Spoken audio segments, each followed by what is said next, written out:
Olá, meus amigos, sejam bem-vindos a este canal. Meu nome é Carlos Zanino e o tema para a nossa reflexão de hoje é: por que chamam de igreja templos feitos por mãos de homens?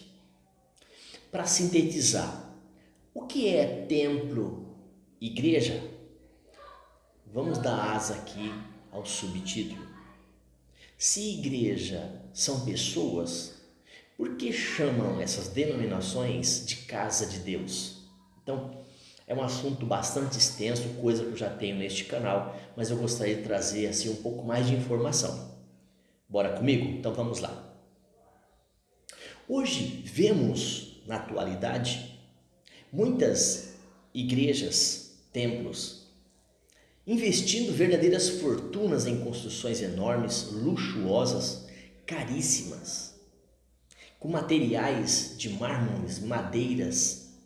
São aqueles exageros, lugares de uma construção, aonde fazem desta construção, desse prédio, um lugar aonde Deus não habita. E chamam isso de casa de Deus, morada do Altíssimo, igreja. E vão lá todos os domingos buscarem a Deus. Como assim? Vamos lá. Construção dessas megas igrejas e as chamadas campanhas, porque é o que rola, tá? Que são feitas para arrecadar ofertas, dinheiro, money, din-din, para tal construção. Eles fazem, tem lá um grupo, tem lá um prédiozinho, uma casa, uma placa em cima, e eles, campanha, chamam o povo também tem culpa nisso, porque o povo gosta disso, né? Então eles querem arrecadar ofertas para tal construção. Muitos membros dessas chamadas igrejas, que na verdade são denominações, são seriamente impressionados, pressionados, acuados, metem medo neste povo. Para quê? Para estar lançando a sua oferta para essa tal construção do templo. E se não ofertar, a pessoa corre o risco de ficar de fora da bênção especial, da unção de Deus. 171 aplicado de forma em que as pessoas caem. As pessoas são engodadas, elas são passadas para trás. Então, existe muito exagero e como existe muita fake.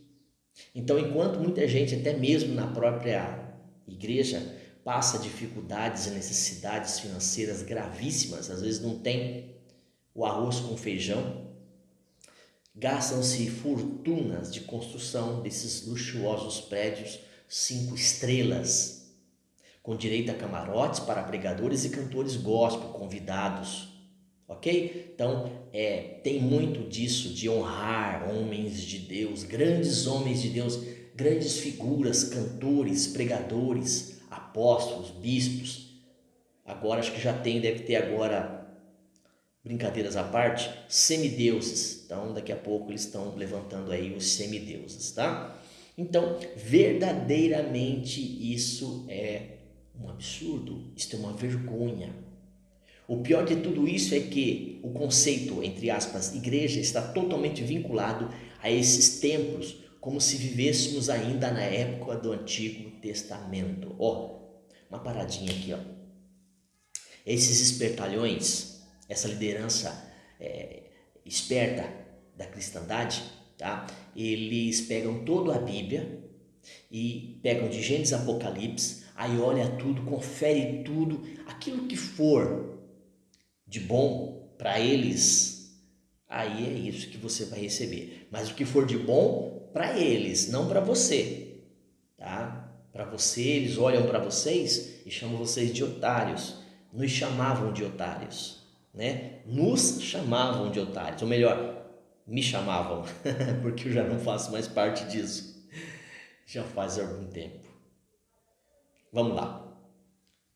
Então, o que nós estamos vendo hoje, principalmente nesses últimos tempos? Eles pegam a Bíblia, as Escrituras Sagradas ali, retiram só o que é interessante, o que eles vão precisar, e aí eles dão para o povo. Tá? Então, na verdade, templo é para a antiga aliança, altares, isso é a antiga aliança. Essa construção de templos aí luxuosos, monumentais, como as construções salomônicas ou a construção de Salomão, é uma construção para aquela época, não é para hoje. É Velho Testamento, não é Novo Testamento, tá bom? Então, estão literalmente reconstruindo o véu que a cruz já rasgou, ou melhor dizendo, que Cristo já pagou o preço. Então, reconstruindo o que Jesus derrubou, estão abafando a graça, trazendo a lei novamente para os nossos dias, que são essas igrejas neopentecostais judaizantes, tá certo? Então é chocante, é uma vergonha, acreditem, tá? Igrejas carismáticas estão fazendo de volta a lei com direito a chofares proféticos, bandeira de Israel para todos os lados, nomes pronunciados em hebraico, etc, etc e tal. Há quem confunda o templo judaico com o templo cristão, atribuindo a estes a designação de casa de oração, casa de Deus, morada do Altíssimo. Isso é fake news. Isso é 171 aplicado na vida daqueles que estão indo, e muitas das vezes inocente e outras vezes não, tá? A maioria não está inocente não, a maioria de fato não querem saber de Deus, das coisas de Deus, não querem saber da palavra de Deus, tá certo? Então, só voltando a dizer aqui que isso traz muito a questão dessas designações, desses títulos, casa de oração, casa de Deus, morada do Altíssimo e etc e tal. E como se pode ver e ler nos evangelhos. Se você pegar pelo menos Mateus 21, 12, 17, Marcos 11, de 15 a 8, Lucas 19, 46, João 2, 13 ao 16, se referem ao templo judaico, onde, aliás, Jesus fez tal pronunciamento quando expulsou dele os vendilhões que o profanavam. Então, quem lê a Bíblia sabe. Eu quero só rapidamente dizer aqui que Jesus foi expulso, viu? Jesus foi expulso da sinagoga. O apóstolo Paulo, os apóstolos, discípulos, é só ler a Bíblia de carreirinha. É só ler a Bíblia de carreirinha. E aí o que a gente vai lá fazer nesses tempos? Buscar a Deus, achar a Deus? Como assim? Se Deus, na pessoa de Jesus, se os apóstolos, discípulos foram expulsos dessa tal casa de Deus, essa tal casa de oração, essa tal habitação de Deus. Vou deixar um versículo para vocês. Atos 7,48. Dá uma olhadinha em Atos 7,48. O que fala esse versículo? Vai olhando aí, vai confirmando enquanto eu termino aqui, tá? Então Jesus, quando entrou no templo, foi para chicote neles, porque eles estavam fazendo comércio dessa casa de Deus, porque era o Velho Testamento. Jesus cumpriu todo o Velho Testamento. Estavam fazendo dela negócio, negociando. É como o dia de hoje. É a mesma coisa, a cristandade faz isso, tá? Também é costume apelar a um certo tipo de reverência, são homens intocáveis, né? Nos templos cristãos, usando o texto de Eclesiastes 5:1, guarda o teu pé quando fores à casa de Deus. Então, eles chamam isso de casa de Deus, que nunca foi. No Velho Testamento sim, no Novo Testamento nunca, not, no, never, tá bom? Então, não tem como. Ora, essa casa no contexto veterotestamentário certamente é um templo judaico, que eles aplicam hoje esse texto às casas de culto cristão. Defendem um culto em que não há lugar para convívio entre os participantes e que se pretende dar mais ênfase a uma espécie de silêncio supersticioso neste lugar sagrado, como se ele fosse o mais sagrado do que qualquer outro. Lembra quando se entra nesses templos religiosos, as pessoas entram assim, eu vou fazer um jeitinho delas. Assim. São os mais santos do mundo, lugar muito santo, santíssimo. Gente, não existe isso, tá bom? Tá? A pessoa é crente, tem que ser crente lá fora e dentro, tem que ser dentro e lá fora. Ela tem que ser crente na casa dela e no serviço, ela tem que ser crente na rua, na sociedade, na vida dos irmãos, na vida dos incrédulos, na vida de qualquer pessoa, independente do lugar, tá bom? Ok? Então não é aquele lugar vai que é mais santo te vai te santificar, tá? Santo tem que ser você. Então, santo tem que ser, as minhas atitudes têm que ser santas, não um lugar, tá bom? Que chamam de casa de Deus, sendo que Deus não está ali, é apenas um prédio, tá bom?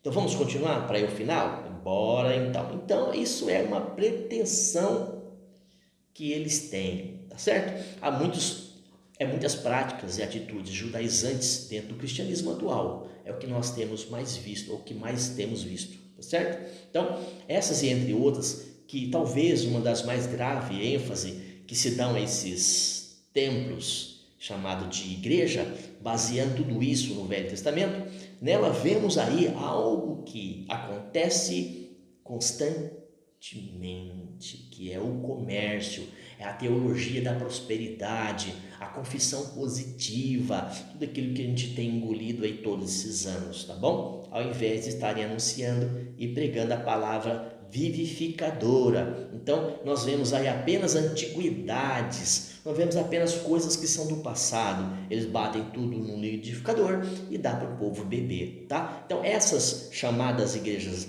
apostólicas, proféticas, muitas delas adeptas ao G12 e similares. Eu já passei por isso. É uma vergonha. É o fim da picada. É fake mesmo, tá? Esse tal de G12 e aí todo esse balaio de gato, me falta às vezes essa colcha de retalho, vamos assim. Afinal, desde quando houve templos cristãos? Desde quando houve templos cristãos? Jesus ensinou isso? Apesar de ele ser um bom carpinteiro, excelente homem que manuseava bem suas ferramentas, ele não construiu templo nenhum. Aliás, até podia se ele quisesse. Ele tinha 12 ali e mais um punhado de gente que podia levantar um templo enorme. E nem mesmo os apóstolos, nenhum deles ensinaram a levantar esses templos. Que eu me recordo também, nenhum dos discípulos. Não, nem os pais na fé. Eu não me recordo ver isso não. Tá? Os cristãos primitivos não tinham templos? O templo de Jerusalém é um templo cristão? Não, eles não tinham templos.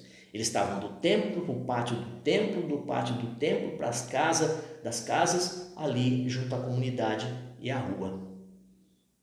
Tá bom? Então, só para você que de repente aí não está por dentro.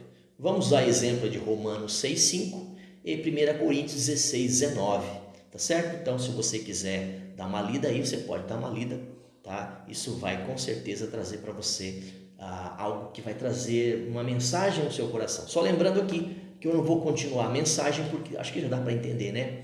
Acho que todo mundo aí do outro lado é bem inteligente, não precisa ser muito expert para entender essas coisas. Só lembrando que aquela casa lá com a placa em cima não é a casa de Deus, não é a casa de oração, isso é Velho Testamento, não tem nada a ver com a igreja nova, com a igreja que são pessoas, que a igreja é Novo Testamento, tá bom? Não tem nada a ver, tá bom? Eu só queria pedir um favor, uma ajuda, se você quiser e poder me dar.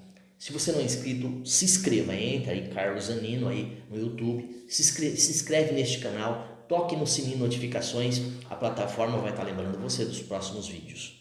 Aí, o like ou dislike ajuda a alavancar esse nosso papo, esse nosso ensino e melhora também o canal, tá bom? No rodapé o que você achou de tudo isso e até uma sugestão de vídeo.